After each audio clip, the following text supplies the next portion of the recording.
IPL auction 2025 में जैसे ही ऋषभ पंत का नाम अनाउंस हुआ तो पूरा ऑक्शन हॉल तालियों की गड़गड़ाहट से गूंज उठा। इससे पहले कोई और फ्रेंचाइज उनके ऊपर बोली लगाती, एलएसजी ने बिना समय गंवाए पंत के ऊपर 2 करोड़ की बोली लगा दी। आरसीबी वाले भी पंत के बिडिंग वॉर में कूद पड़े और लगा दी 2 करोड़ 20 लाख की बोली। दोनों फ्रेंचाइजों के बीच अग्रेसिव बिडिंग वॉर शुरू हो गया। आरसीबी 2 करोड़ 60 लाख की बोली लगाती तो एलएसजी 2 करोड़ 80 लाख की बोली लगा देती। आरसीबी 3 करोड़ की बोली लगाती तो एलएसजी तुरंत पलटवार करते हुए 3 करोड़ 20 लाख की बोली लगा देती। उस समय एलएसजी की पर्स में 69 करोड़ तो आरसीबी की पर्स में 83 करोड़ रुपए बचे थे। दोनों ही फ्रेंचाइज पंत को खरीदने के लिए आतुर थीं और एक दूसरे के जवाब में धड़ाधड़ बोली लगाते जा रही थीं। 3 करोड़, 4 करोड़, 5 करोड़, यहाँ तक कि 6 करोड़ की बोली लग गई थी, लेकिन दोनों फ्रेंचाइजों में से कोई भी पीछे हटने को तैयार ना था। इससे पहले श्रेयस अय्यर के ऊपर 26 करोड़ 75 लाख की रिकॉर्ड तोड़ बोली लग चुकी थी। अब देखना यह था कि पंत श्रेयस अय्यर का रिकॉर्ड तोड़ पाते हैं या नहीं। उधर एसआरएच और दिल्ली कैपिटल्स वाले चुपचाप बैठकर पंत के बिडिंग वॉर को ध्यान से देख रहे थे।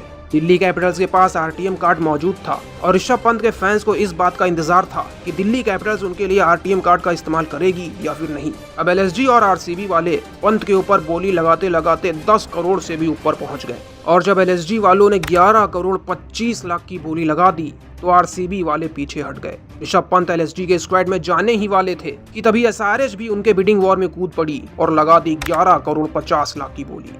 अब पंत को खरीदने के लिए एलएसजी और एसआरएच में भिड़ंत शुरू हो गई। एलएसजी 11 करोड़ 75 लाख की बोली लगाती तो एसआरएच पलटवार करते हुए 12 करोड़ की बोली लगा देती। एलएसजी 12 करोड़ 25 लाख की बोली लगाती तो एसआरएच 12 करोड़ 50 लाख की बोली लगा देती। उस समय एसआरएच के पर्स में 45 करोड़ रुपए बचे थे। उनकी पर्स वैल्यू एलएसजी से भले ही कम थी, लेकिन पंत को खरीदने के लिए एसआरएच एलएसजी वालों को कड़ी टक्कर दे रही थी।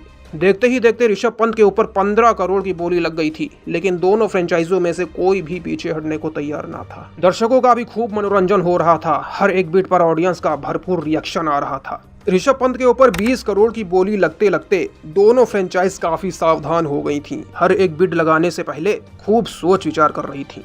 जब एलएसजी बोली लगाते लगाते 20 करोड़ 75 लाख पर पहुंच गई तो एसआरएच वालों ने सलाह मशवरा करके आगे बोली लगाने से मना कर दिया। लेकिन तभी दिल्ली कैपिटल्स वालों ने आरटीएम कार्ड का इस्तेमाल कर लिया। लेकिन अभी भी एलएसजी वालों के पास आगे बोली लगाने का मौका था और एलएसजी वालों ने 20 करोड़ 75 लाख से बढ़कर एकदम से 27 करोड़ की बोली लगा दी। ऑक्शन हॉल में बैठी सभी फ्रेंचाइज और ऑडियंस एलएसजी के इस चाल से एकदम सरप्राइज हो गई। दिल्ली कैपिटल्स वालों की इससे ज्यादा बोली लगाने की हिम्मत न हुई और ऋषभ पंत आईपीएल ऑक्शन इतिहास के सबसे महंगे खिलाड़ी के रूप में एलएसजी के स्क्वाड में शामिल हो गए।